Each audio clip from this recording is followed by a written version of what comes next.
in addition to the work I've done with Fact2 this past year, actually, I've done a lot of work with SUNY over the years I'm very proud of, but this is really a crowning moment for all of us. I also am the instructional designer and at FIT and a coordinator of the Center for Excellence in Teaching, which we're actually rebranding Faculty Development because that's really what we do. And also, for 18 years, I've been teaching at Parsons School of Design in the BBA program. And I'm going to share assignments that I've actually done with students using AI. But the goal is not just about the complexity of AI. The goal is to get students actively engaged and not by doing it at home. But now I'm not addressing the online issue right now, although we will talk about it a little bit later. But as far as the classes I've been teaching, I have taught fully online and hybrid and blah, blah, blah. But in face-to-face settings where I can actually sit next to a student while they're actually writing prompts and entering them is an experience that's very rewarding. And also the dirty little secret is that students are really not much further along than most faculty are in how they use AI. In fact, they're fearless. They're not afraid of breaking anything, but that's it. So this is kind of like a mixture of some examples, some suggestions and ideas, and all I need is the mouse to get going. So in these slides, which actually, Stephanie, maybe you can share them out in the chat. She's somewhere. Yeah, thank you. I wanted to share that we have a YouTube channel about AI, and you'll have these slides available to you. And this is actually a YouTube channel with the 5 different workshops that we showed twice. So over 1,000 attendees between these workshops. And there's 2 versions of each one. You're not seeing double. And that's because nobody could decide which one was better. So you might want to, if you can't sleep, try the other version. Okay. So the other thing is I'm recommending to you, I like this blog from Superhuman AI. Anybody read this? It's really good with breaking news on what's going on with all the engine changes and all the updates and so on.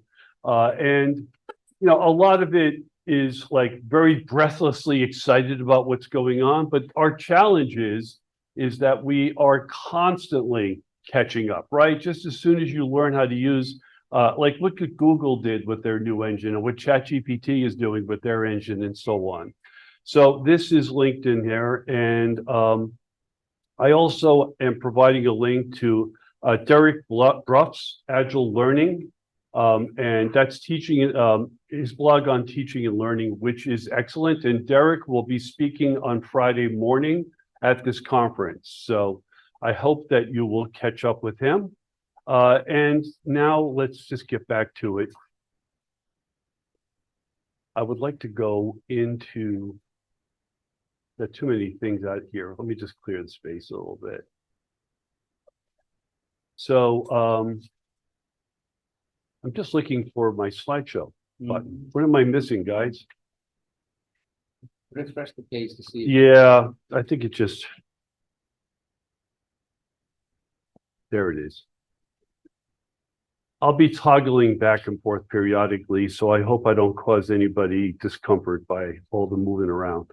Okay, so I shared with you that stuff. This is the new guide that we hope to have released during the conference. And I actually feel like I learned so much just reading it. And, Stephanie, for example, is one of the people who were doing line edits on it, and it was really quite a task. Okay, so some general comments for you, just kind of setting the environment. AI detection tools are still not accurate, no matter what anybody tells you. And the way they test them is not actually in an environment that's like a classroom. Okay, and so while I personally would never ever use one, because the kind of assignments I give and the interactions I have with my students, it's not that hard to figure out when they're augmenting their efforts by using these tools. But what I will say is if you do want to use it, treat those flags very, very cautiously. My preference is to go to the student and to say, are these your own words? I've never heard you say herewith or heretofore. And there's a lot of language that is mimicking like academic style. That's not the way students write, especially an undergrad program. So even though I know Turnitin is, what is it, about 2/3 or more of SUNY system has it. There are some campuses that have actually turned off the AI module because of its problems. Okay, also be precise about your AI use policy. I have a page here which is also linked, which is from Brandeis University. And the AI policies here, here's like restrictive examples, permissive policies, and mixed policies. And you'll see they're emanating from places like UPenn, Harvard. I think there's one from MIT. Actually, I don't think MIT has made a formal policy yet. But anyway, this is a great tool for you to look at. And I've used it personally. Once again, I have to refresh now, it looks like, get back to where I was. Come on. I can't see my tabs. Sorry, guys. You gotta move that, menu. Menu at the bar. top. Just move that. Yeah, can I just drag this? Yeah. Yeah. Why am I Go to asking that? space at the, Hmm? near the mic, to the left, extreme. Oh, right over here, yeah. Okay. Good golly, I'm so glad to see that go away. Okay, so I'm just going to leave it in this view. Okay, also, AI is a co-learning experience. Anybody who thinks they know what they're talking about AI, anybody's walking around telling you how incredible they are using AI is telling you something that's historical information because everything changes so much from day to day. And what I'm most concerned about conveying is that it's a learning experience with your students. Ask your students, hi, make yourself comfortable. Ask your students what they're doing. Ask them to demonstrate in the classroom. Ask them to validate their own efforts by tracking everything. And one of the things I recommend very strongly is having them create journals just like, science researchers do. Save what AI did you use? What version was it? What were the prompts? And then all the outputs, just dump them into a Google Doc and they provide that along with the assignment they do. So I can actually see their prompts, their follow-up prompts, and it's a little bit time consuming, but if they're going to have an immersive learning experience, right? They're so used to like snap, snap, snap, snap, do it. But here we want to marinate, okay? We want to soak in what's happening and they need to do that by using a process. Now, when you discuss AI, use with your students, I think it's very important to ask them their feelings about it and what they believe. I found in my own personal dealings over the last 3 semesters that the majority of students will admit to cutting corners here and there, but it's also a lot about assignment design. So if you say, read this article, summarize key points, and identify the ways that you'll use it, any AI can do that like in about 15 seconds. And then students worried about AI detection, paraphrase it. And paraphrasing still eludes a lot of the detection. Okay, share your use of AI. For instance, everything I'm showing you on the slides was done with Gemini in the most recent build. And if you use AI to make an assignment or make a rubric, put down that you did that because you're still responsible, right? You're the arbiter of the quality of everything that you're doing. And that's what they should be too. They should be fully responsible for everything that they're doing. So far, so good. Comments, questions? I have rapture of the classroom. The minute you get me in front of a room full of people, I just can't stop. I've also am providing a list of things that I use, that many of you use. Perplexity, any of you use Perplexity? It's really nice, and it was among the first AI engines to actually cite sources, which is certainly an exciting moment when you see citation. I use Gemini a lot, but I use chat as a way of like back and forth. I almost always do things using at least two different AI products. I also have links in the slides to APA citation style and MLA citation style. Students are required to cite all sources, including AI. And if they don't, it's an automatic 10-point deduction just for not having a citation. And if they don't name the file right, that's also a 10-point deduction. Because the thing is, we have to teach them process as well as content, right? At least I agree with myself on that one. And there's also an AI program called Playground, which I'm not going to demonstrate it today because it's a little bit more involved for signing up, but there is a free version and it generates much more sophisticated images than you'll get out of Gemini. Let's see. Okay, so I'm sharing an assignment now that I wanted to share. I teach ethnographic research, and I know this might be a little difficult to see, but let me just walk you through it. Among the things we're supposed to do is interview people. And most interviews, by the way, most interviews you see generally, including on TV, they're really not that good. Because a lot of times people will ask a question like, oh, you must have really felt bad when that tragedy happened. You know, what are you going to do next, right? So instead of asking them how they feel or what their experience was, you're telling them what the experience is. You know who's famous for that is 60 Minutes. That must have been really difficult. And then the interview subject goes, yes, difficult. And it looks like it's a conversation, but it really isn't. So the way we do this is students are doing a semester-long research project, and interviews are a critical part of what they do. They're supposed to do at least 5 interviews with a combination of, let's call it the user base and subject matter experts. And so they need to make several versions of their questions that are targeted to those needs. So they create a profile of the interview subject. And that profile can be a famous person, like, I'm going to go interview, Whitney, what's her name? Not important. I'm going to interview this famous musician, and I can get a lot of research done on this person without even talking to that person. So you create, in essence, a persona or an outline of who you're going to be talking to. In class, students handwrite. By the way, no keyboards are used in the classroom except during work sessions. Everything is done in a notebook. I do make exceptions, of course, for people who have accommodation needs using translators and things like that. In my course of vowels for the last 10 years, students always mentioned that note-taking was one of the great takeaways they had in my class. I had a student who graduated in 2009 who brought her notebook to class. That's Billy.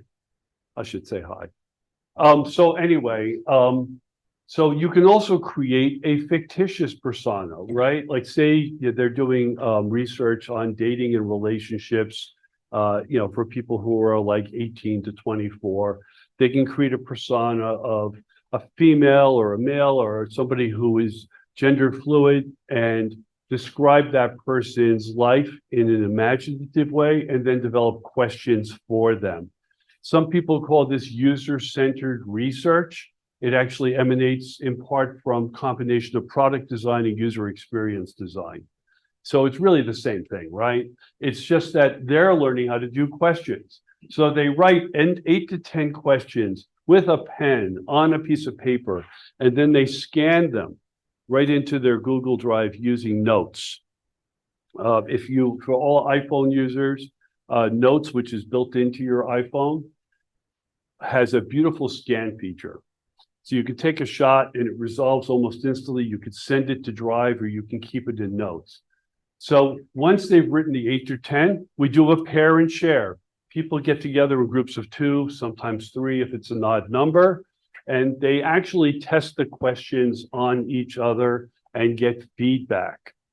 Then what they do is they enter their adjusted questions and they prompt. I'm going to show you an example of a prompt and a result in a minute.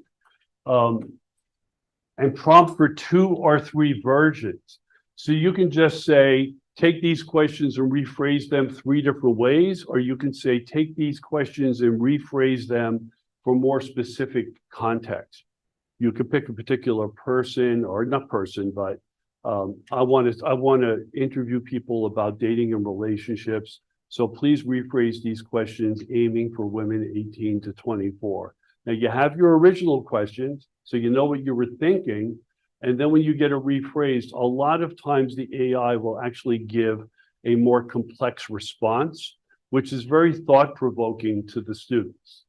Okay, so then these questions can also be adapted by voice. So let's say you've done your 3 versions, maybe you've done 6, and you pick the ones you like, and then you could say, I would like these questions designed for somebody who is in that 18 to 24 range, but I also want to do it for people who are in the 50 to 64 range. And it will take those cultural identities and references, and it will rephrase accordingly. And actually, initially, when I first started doing this, some of the responses were hilarious because they were so stereotypical, but they get better and better as the engines get better and better. Plus, it's very revealing to the student to see the direct response that they're getting to these questions. And what many of them learn is they're not working hard enough on what they created before they even put it into the AI. Okay. Also, once you pick your final questions, you can actually ask the AI to sequence it for maximum impact. And so it does understand scaffolding. And I don't know how it understands it, but it does understand sequencing in a way that helps you to build a rapport and build on questions and so on. So once they're done, they test them again. And by the time they've tested them again in class, they are now ready to actually do an interview with somebody. My preference is they interview people face to face, whenever possible, because body language and the overall interactions you have with people are a lot more effectively recognized when they're, human to human. Is there anything in this chat stuff? I see there's like. So do a quick check. Let me do a quick. Yes. Pardon me while I check on the gang outside there. Yep, I'm doing that right now. Yeah, slides of the presentation will be shared, and that's it so far. Okay. No repartee in the background. Okay. So if you can see this, the original question is, could you walk me through your typical daily phone usage? How does it change on weekends versus weekdays versus weekends? And then it asked for 2 versions of the question. One was detailed and one was more concise. Detailed meaning that it's going to put a lot more information into the question. Concise means it gets more to the point. So if you can look at the responses, here, John, there's like a funny thing going on that whenever I exit screen view and go back, it won't, it doesn't show anymore. Share this. I'm sharing the screen. Hit escape and it will. Again. Let me just try that. There we go. Okay. Hey, between all of us, we'll get this thing done, right? Thank you. So again, the question is, walk me through your daily phone usage and how does it change on weekdays versus weekends? And so the AI, in this case, Gemini, using the next gen version, which is available for free for about 60 days before they try to hit you for 20 a month.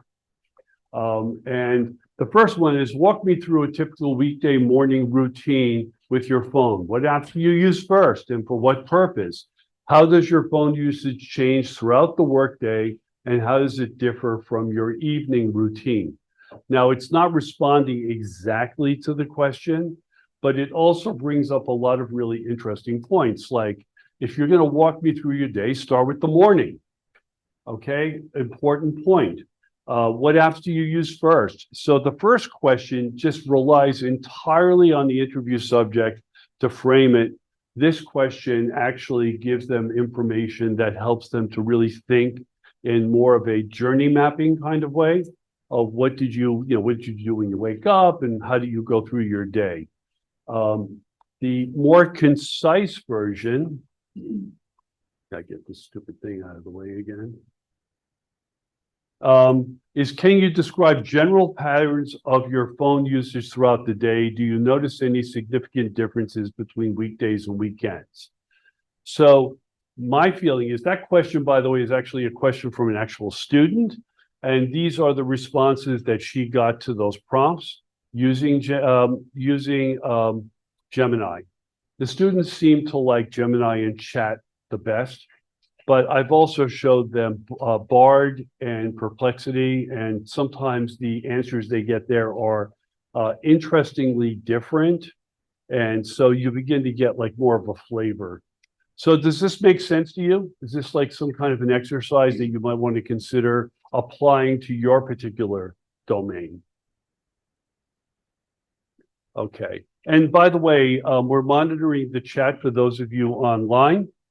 So if you have questions, please put them in the chat and we will get to them. Okay, but we don't have a lot of time, so I'm going to do the best I can. So another exercise that we use the AI for, that I use the AI for, is something called the Cone of Possibilities. Anybody familiar with the Cone of Possibilities? Speculative design is a way of using the future to frame research that you're going to do today. So the questions are, what's possible, plausible, probable, and preferable?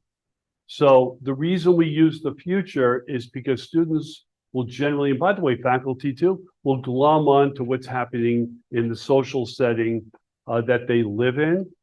But if they have to think about the future, I basically said to them, think about the year 2045 and imagine, the school is down in Greenwich Village. I said, imagine what the lower Manhattan is going to look like from 14th Street to the Battery in 2045.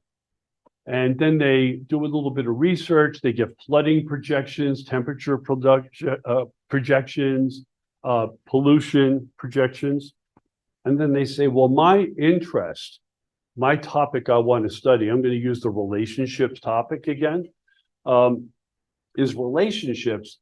So what will New York City from 14th Street down look like in that period of time? And so through actual research, they actually find out that actually 10th and 11th Avenue are gone. Basically, that, by the way, that's the lowest part of Manhattan, is that west side. And so they say, okay, if I'm living in a world that's flooded and too hot to get out, how am I going to have relationships? But the students don't want virtual relationships. They want to find a way to go human to human. They use virtual relationships to avoid contact or to minimize, the stress.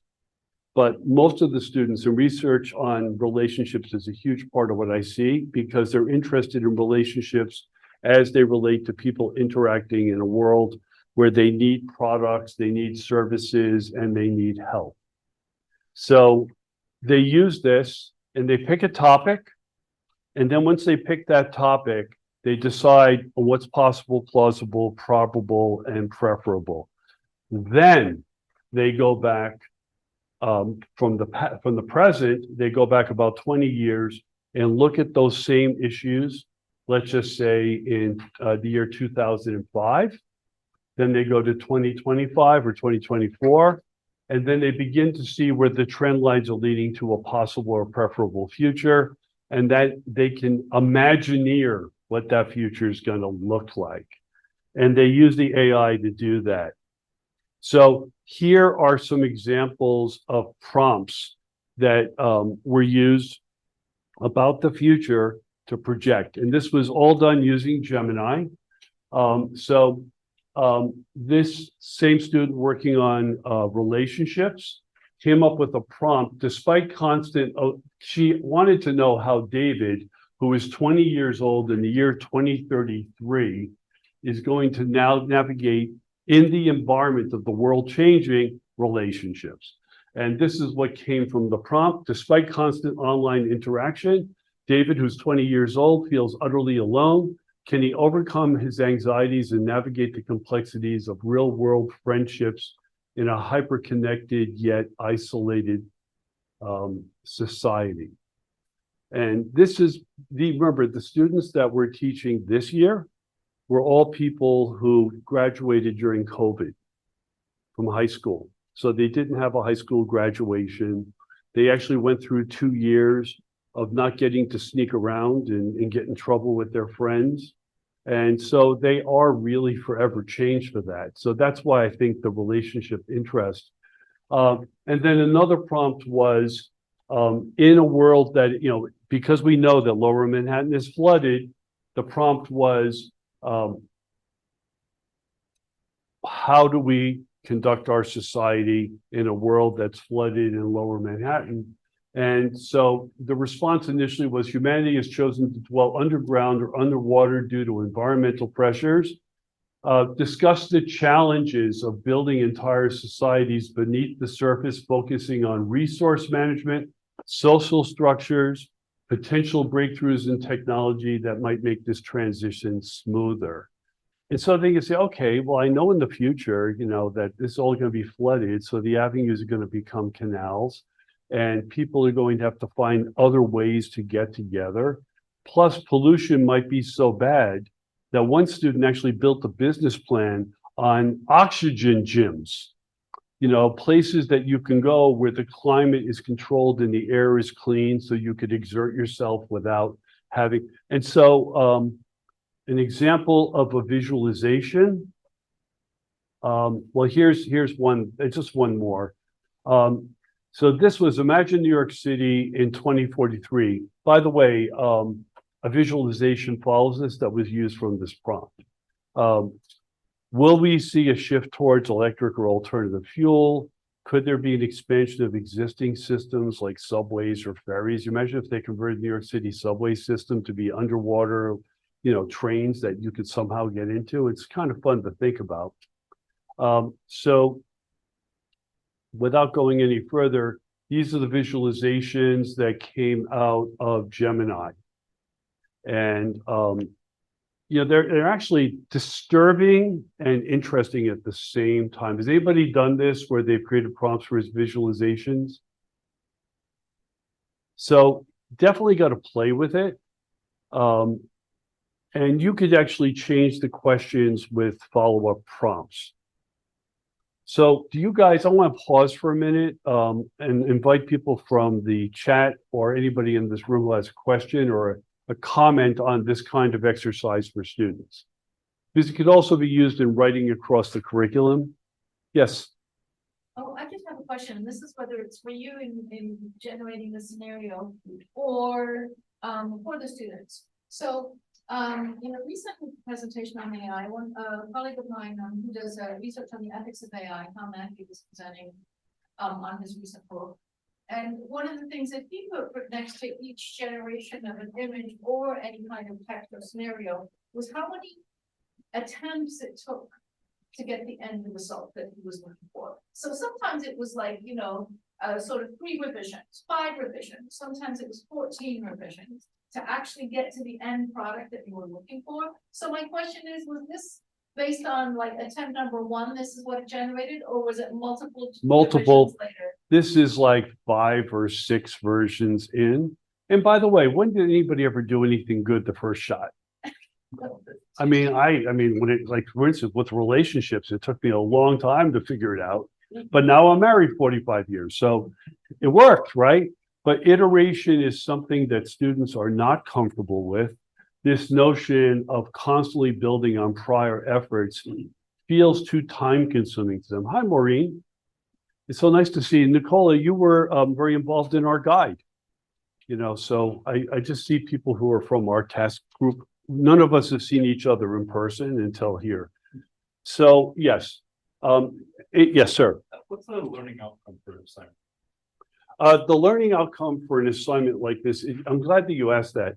It's more about process than it's about outcome.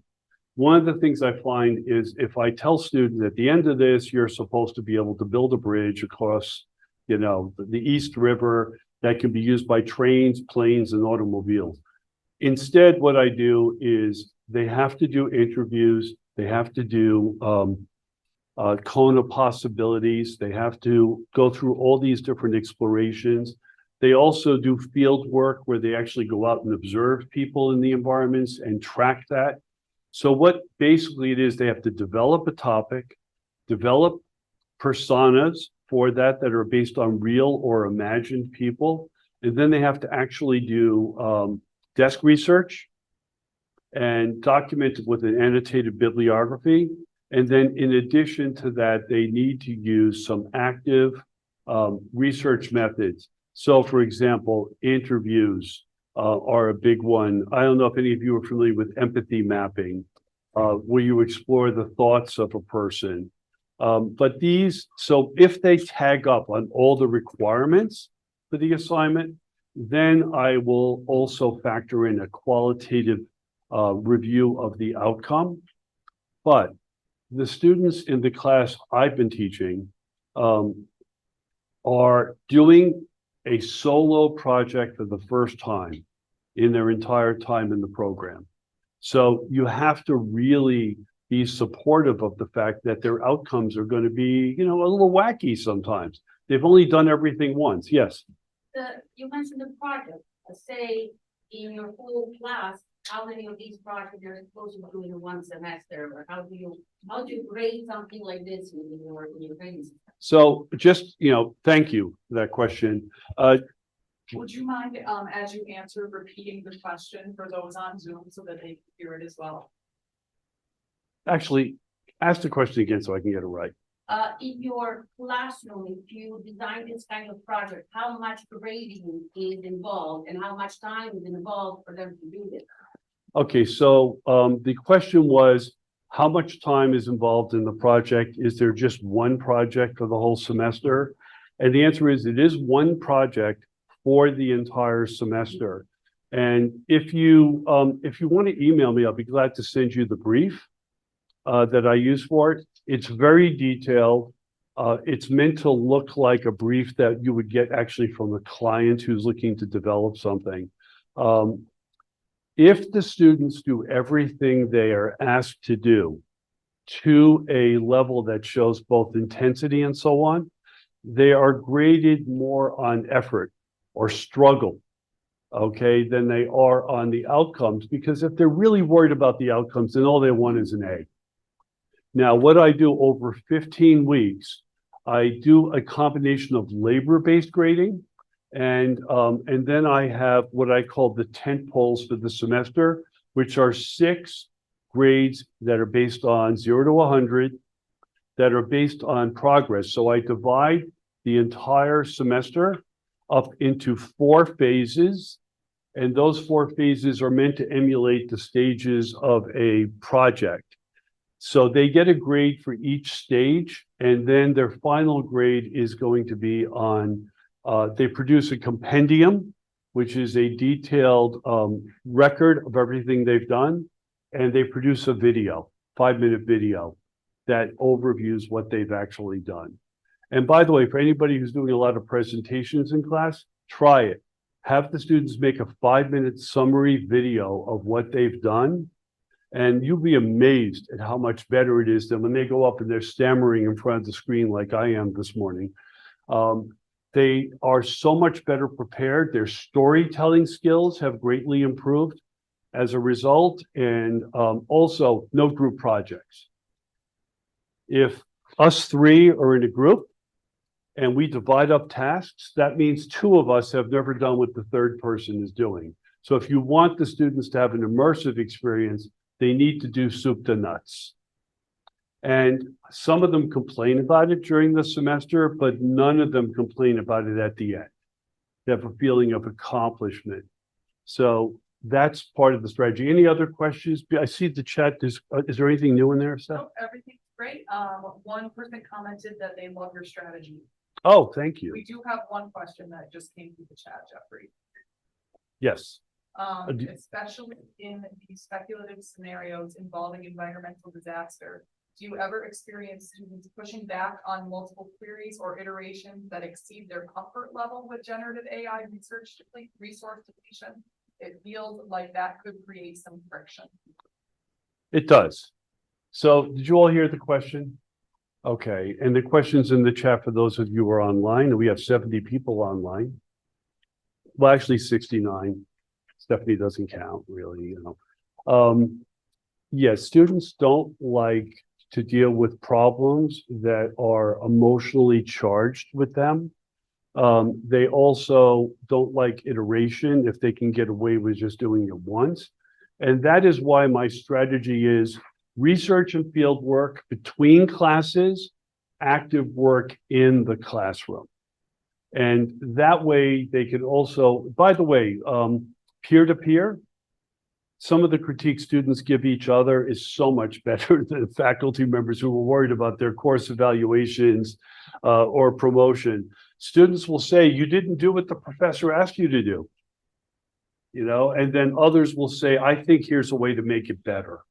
So there's an old saying that I like to quote, which is, if you're the only one in the classroom who's sweating, then you're teaching wrong. Now, of course, there are exceptions, you know, like if you're teaching history of art, they have to look at slides, right? I mean, there's no way around it. But does that all make sense? Students feel much more responsible when they're engaging with each other. And there's also less pressure because there's no threat of what that grade's going to be. So you're all familiar with labor-based grading, just quickly to touch on that. I know you are. You want to give like a quick summary of it, if you don't mind? Quickly, I give students a rubric in the beginning of the semester, including separated for each assignment, and I give credit not for the final product, but the amount of work students have done along the way. And that can be executed by using a survey where students can tell me how much time they spent on the research, the drafting, the revision, editing, formatting process of an assignment. And based on their request of how much work they have done, I can look at the process on Google Doc and the product that I see at the end, and I can give them credit based on how much they demand. Interestingly, my students have been demanding lower grade than I actually give them. Yeah, it's a funny thing with labor-based grading is one of the basis of labor-based grading is there are cultural differences when you're teaching students who are emanating from very different backgrounds, not just other countries, but I mean, heck, you know, from Louisiana to New York City is, you know, culture shock. And so labor-based grading is more based on what the activity has been completed than it is on qualitative grading. Like I teach it, I mean, I do faculty development at FIT. I see design instructors creating rubrics for creativity. And I said, like, are you out of your mind? Like, you know, because if you look at early work of great artists, right, you know, there's just no way to evaluate the creativity. You have to foster creativity by liberating them. And creativity is not just about art and design, it's about anything. My brother's a material scientist. I can't think of anything more dry and boring when he talks about it. But the creativity he puts into what he has done is truly inspiring. And yet it's a topic that's all about physics and science and getting funded. That's basically the order that it flows. So I'm going to continue. So a few examples of other uses. I'm going to show you how you can take an assignment and make a rubric out of it. And then you can continue to iterate with that rubric once you have.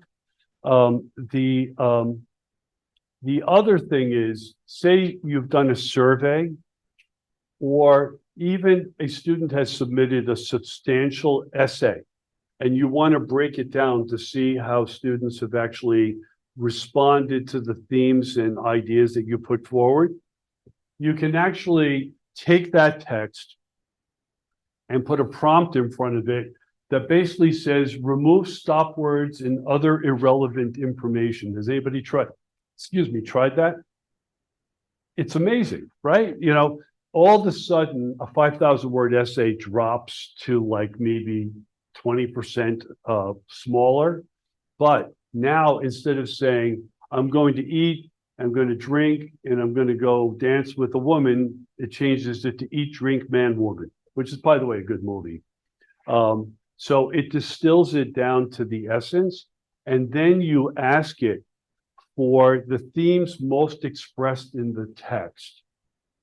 And AI is much better, in my opinion, responding to these kind of queries than it is just doing somebody's work. As a matter of fact, you know, I really hate what it does, like with language in a lot of cases. And, you know, some of it's like, you know, from the 19th century, you know, some of the language that you see. By the way, are you all familiar with the suit against OpenAI right now, New York Times and others now? It's a really important case. And I don't blame them. If I'm a writer for the New York Times and I know OpenAI is vacuuming the entire newspaper into the AI every single day, they should pay something.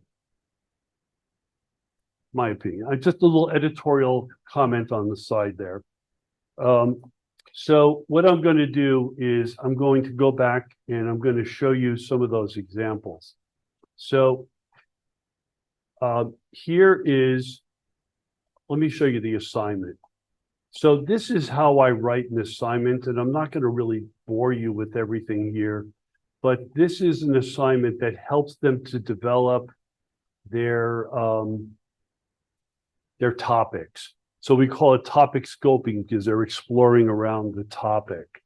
They identify an area of general interest. I give them some sectors that they can consider for developing. It does not have to be business oriented. It does not have to be service oriented. It can be completely esoteric. I don't care as long as they're going to follow the process. And then I give them directions on how to narrow the focus, to find their research objectives, consider constraints and resources, identifying the stakeholder. These are all really important things to do. Now, if you're doing creative writing, you still have to make an outline of like all the characters, right, that are going to be a part of this fiction that you're writing. So there's a real strong correlation between other creative endeavors and this kind of an assignment. Then they formulate research questions, you know, how might we, or in what ways might we type questions, and they make a research plan. They do feedback peer-to-peer. So what I did, you'll have a link to this, but there is a research outline that you could actually look at that was created by me for this course. And as you can see, it's fairly detailed. There's a lot there, and it's works pretty well. So let's go to back here. Look at that. That slideshow is there. Okay. So what I'll show you is a sample assignment that we use to create a rubric. Let me just go right into Gemini. So the prompt was, what I did was I took the text of that assignment and I said, create a descriptive rubric for this assignment. I pasted in the assignment. And here's the rubric. Okay, so it identifies as criteria: focus, research objectives, stakeholders, draft a research plan. And that rubric is very basic. You know, it's almost like rubrics people make the first time. No mistakes is an A, and one mistake is a, you know, A minus, and so on and so on. But you can actually take this and you can actually iterate it to get it to be more precise. But one other thing I want to tell you is if you do this rubric exercise, make sure, I gotta watch the time. Only two? Oh, we have to finish at 9:50? Okay, so if you do this assignment, expect to do it, make a rubric, expect to do multiple ones. Now, I asked the same thing of ChatGPT, and I got an extremely lengthy response and a much more cohesive rubric to work with. Now, I'm not saying that rubric is great, but what I am saying is that rubric is a reflection of the assignment you created. And therefore, it might inform you that your assignment needs to be better written, or maybe less criteria, something that can digest it. Now, I'll show you an earlier prompt where ChatGPT actually created a rubric for each stage of the research plan. I did not ask for that. It just gave it to me. So generous. I know we're running out of time, but it made a rubric for the stakeholders. It made a number for the research plan, and there's further above. So there's Chat with its most recent engine giving a far more descriptive and detailed response. I do this exercise at FIT, and by the way, my colleague Todd Taylor over here is the manager of online learning there, and I do this exercise with faculty, and most of them go back and rewrite their assignments. So I hope this was helpful for you guys. Was it a value? Was it interesting for you? I mean, you could tell me, Yes, Janet. So this has been really interesting. I'm trying to work out the more pragmatic aspects of the assignment. It sounds to me like you are reviewing and grading each student at least 4 times a semester on the progress of his work. And I ask you, what is a good class size for you in that case? 5. No. My classes are capped at 18. But I want to point out that they get 6 grades for the entire semester. So it's not that hard to aggregate what they've done. And, but in between, they have a lot of assignments that are complete, incomplete. Okay, so either they did it or they did not do it. And there's no bar there. In other words, what it will do is we will say, if I ask for 4 things and they give me 4 things, it's complete. If they give me 3, it's incomplete. And so this complete, incomplete measurement along the way is sort of like just a temperature check. Anything else? Any other questions? Because I think our time is up. Yes. Question about you mentioned before, the gentleman is asking you to pay $20 for a month and not very the money. Is there anybody that did anything in the research, like if we're buying it? I'm not about not buying, but I want to know what kind of course I'm writing after that. So did anybody do anything in a way that guides us as an educator where we actually should give the money? Well, I think that we have an institutional question, okay, is many of you are probably familiar with Empire AI. That's still close to a year off, but it's worth looking it up because it's a pretty bold initiative. But I don't think that we should be spending any money. I think the college, the system should be paying for behind the paywall level service on at least 2 products, And, I'm on the SUNY Strive Task Force, and we're looking at workforce development. People will not hire a student who is not aware of the ethics and basic functions of AI as of now. So we really have a burden to get them engaged. This is a way to get them engaged, and it also teaches them problem solving. So I'm very honored to spend this morning with you, and I hope the rest of your day is great. And I'm easy to find. So if you have questions, feel free to email me or ask somebody else. Okay?